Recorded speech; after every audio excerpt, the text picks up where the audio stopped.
बिस्मिल्लाहिर्रहमानिर्रहीम। अस्सलाम वालेकुम। कैसे हैं आप सब लोग? उम्मीद है खैरियत से होंगे। आज मैं आपको सूजी और मैदे से मीठी टिक्कियाँ बनाना सिखाऊंगी। तो चलें शुरू करते हैं। सबसे पहले एक बाउल में 2 कप मैदा, आधा कप सूजी, 1 कप पिसी हुई चीनी, 1/3 कप पिसा हुआ नारियल, 3 टेबल स्पून सफ़ेद तिल डालें। 1/3 कप घी मेल्ट करके डालें और 1 टीस्पून छोटी इलायची का पाउडर जो कि मैंने चीनी के साथ पीस दिया था डालकर अच्छी तरह मिक्स करें और दोनों हाथों से रब करें ताकि सब चीज़ें मिक्स हो जाएं।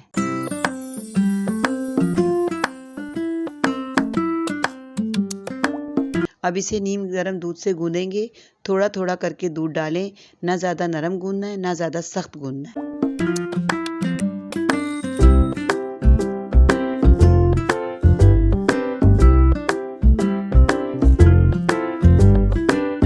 जब आटे को इकट्ठा कर दें तो इसे ऑयल लगा के 20 से 25 मिनट के लिए ढक कर रख दें। इतने मिक्सर में पौना कप दूध लगाएं। रेस्ट के बाद आटे को निकाल कर दोबारा गूंदें और आटे को 2 से 3 हिस्से करके पेड़े बना लें।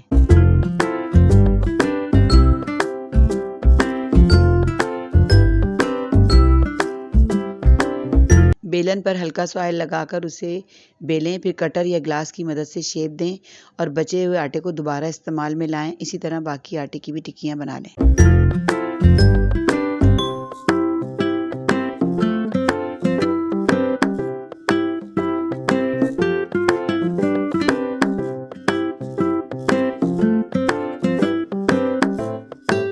घी या ऑयल जब गर्म हो जाए तो टिक्कियाँ डालें और फ्लेम मीडियम टू लो पर रखें ताकि टिक्कियाँ जलें ना। जब एक तरफ से लाइट ब्राउन हो जाएं तो पलट लें।